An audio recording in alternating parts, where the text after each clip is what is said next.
Good morning, colleagues. My name is Arnold Peers, and I am the current Education Society President, and it gives me great pleasure to welcome you all to DEMOCON 2025 on behalf of the Education Society. Our society is approximately 9,000 members strong, of which 50% are students and young professionals, which shows how relevant we are to young professionals and students around the globe as they try to build careers in this ever-changing world. We're also a global actor in engineering, education, and policy. We're interested primarily in the learner, but also in the intersection between learners and technologies. And perhaps even more importantly, the pedagogies that lie behind these developments. Today and in the coming days, I think that all of you can look forward to talking about the intersection of all of these three areas, trying to envisage what is the education of the future. I have a couple of words to say on that topic that I hope will prove inspiring to you for the rest of the conference. AI and education is going to be a major topic that we all need to address in the coming years.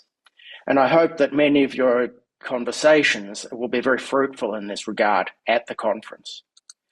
One of the things about AI and education is the opportunity, an unprecedented opportunity, to engage in cognitive offloading. We've always been able to cognitively offload. We've been able to use devices like the slide rule, the graphing calculator, more recently, suggestions from Microsoft Word, from other tools that help us to analyze how we are writing to others. And of course, now with AI, we can generate images, we can correct our grammar, and we can automatically generate text. This gives us both enormous opportunities to be more productive, but also gives us the opportunities to be incredibly lazy. If we cognitively offload too much to these tools, then we will cease to learn. So what are my conclusions here and my hopes for you in the coming discussions in the conference? As we move more and more online, we need to separate two things. It's very important to separate personal development, which is engaged in through learning and through thinking about how we learn and what we want to do as learners and how we use technology in our own learning. And professional performance, how we could use these tools to accelerate our performance in the workplace, to make us as professionals more productive, to be able to do more work in a shorter amount of time.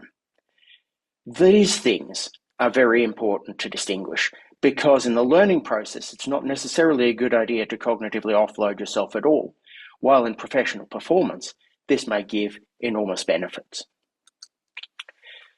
My take-home messages are the following. You need to be discussing an agile higher education and how we're going to teach AI in relevant professional areas in the future. You need also to be thinking about what is the focus that we have on AI content and to teach students more than just how to use AI to learn, but how to use AI to maximize their professional productivity. We need always to think of AI in relation to intended learning outcomes. Are we helping to facilitate those outcomes or are we damaging them? The opportunities of the Education Society also allow us to talk about a few initiatives today that I hope that some of you will get involved in. We have two ongoing initiatives that I myself personally am sponsoring as Society President. And we need also to remember that the Board of Governors is here to support us.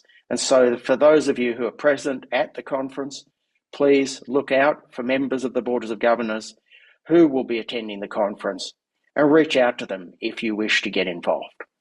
Thank you for your attention and have a great conference.